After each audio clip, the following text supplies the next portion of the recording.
You can get it all here on Motion Town. Come around and see how it all goes down. Take a ride with me through the Motion Town, through the motion lights. Cars, you can get it all here on Motion Town. Come around and see how it all goes down. Take a ride with me through the Motion Town. Choosing a great vehicle in the mid-size class has never been an easy one. There are always lots of options to consider. However, if you want technology, luxury and respect neatly wrapped in a mid-sized luxury sedan, then you should have a good look at the Audi A6. This is not the car to buy when you want to unleash your inner child. No disrespect to the BMW guys. Yes, this is the car for accomplished grown-ups.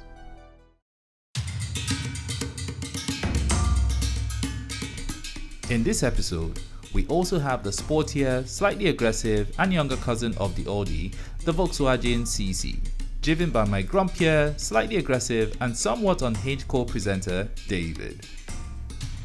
The Volkswagen CC is a handsome, competent car that's ideal for those who probably can afford a Mercedes CLS, or simply just want to drive something more stylish than a BMW 5 Series. Again, no offense to the BMW folks. The name was changed after the first generation from the Passat CC to just the CC. The badge may have changed, but the CC is still a comfortable sports sedan that sometimes makes you feel you're in a jet plane cockpit.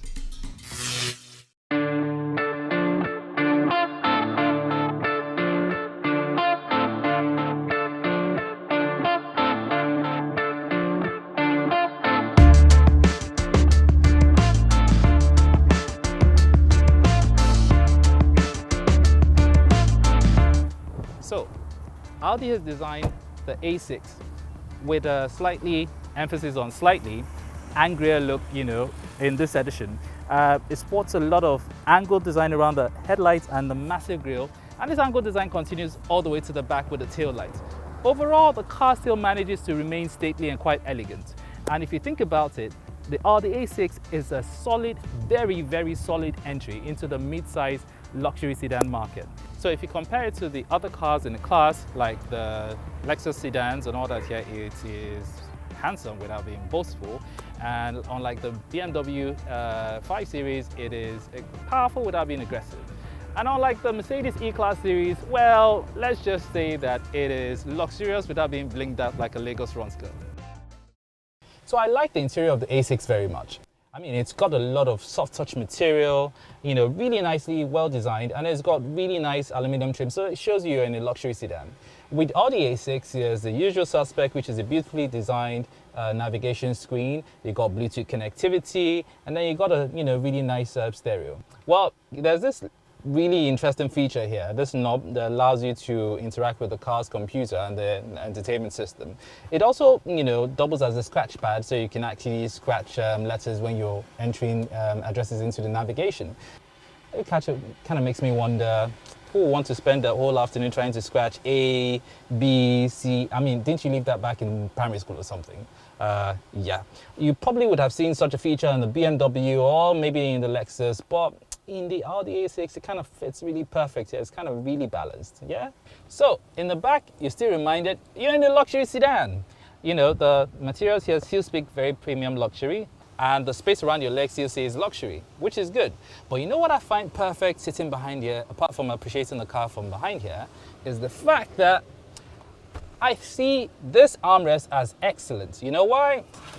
It can hold a Coke or Pepsi or any other product we get for product placement.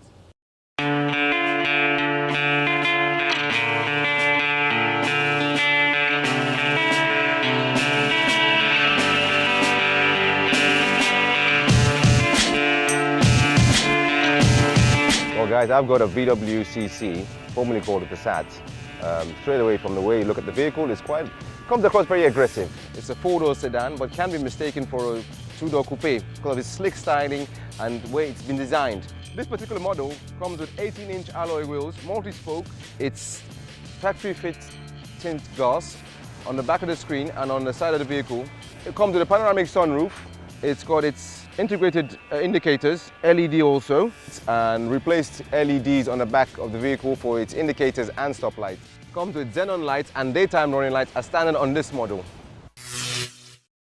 When you drive along in this vehicle, the first thing you realize is how quiet it is. It's a silent vehicle. Engine noise is very limited. Suspension is very nice as well. It's got a very sturdy suspension. Kind of vehicle you want to take on a really long trip and just lay back, put on cruise control and just enjoy the drive. The downside to that is that on the rear of the vehicle you have less headroom. This vehicle doesn't come with a reverse camera, but comes with an optical parking system.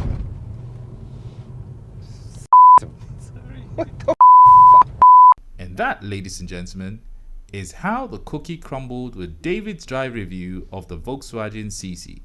I did say he was slightly unhinged, emphasis on slightly. So this car is a turbocharged 2.0 litre. It cranks at about 252 brake horsepower, and there's a 3.0 litre option which gives you about 333 brake horsepower. Of course, there's the diesel versions which vary in power and torque figures, but I'm not going to focus on that because we don't really drive diesels down here. There's the V8 option somewhere in there though, but I think you really need to be close to Yabalet type of insanity to consider, buying one of those. I'll give you a hint.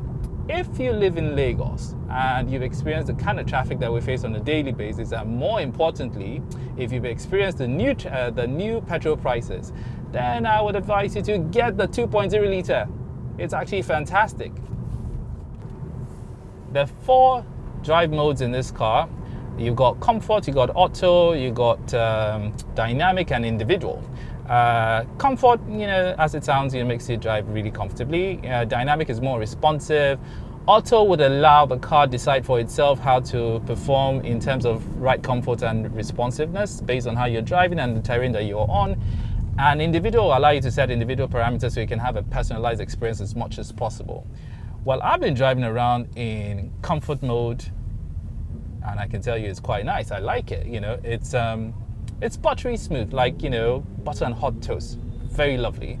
And if you really work hard to earn your money, and not getting it by those tainted Ghana must go bags from who, then this is the mode you really would love to be driven in. But then again, let's see what dynamic has to offer. Yeah, so it's time to transform. Dynamic engage. Oh God, now we have traffic in front of me. How do we? Well, get out. Oh yeah. Oh wow. So it's not your average BMW youthful exuberance, aggressiveness. This is a more matured. Oh, I've got power. Oh, I love this. Nice. If only I can get rid of traffic. Get out of my way. Let's just say dynamic is truly what it is. That's responsiveness without feeling like you're going to kill yourself. Like I said, I think I mentioned it before. Audi is not for your youthful exuberance, I want to show off kind of person. It's for the person who feels accomplished. It's a reward for hard work.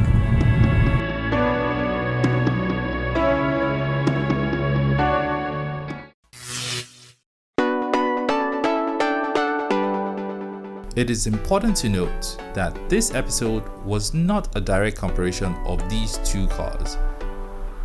This was a good look at 2 excellent sedans, one for the accomplished man or woman with no midlife crisis, and the other for the working professional who likes to work hard and play hard.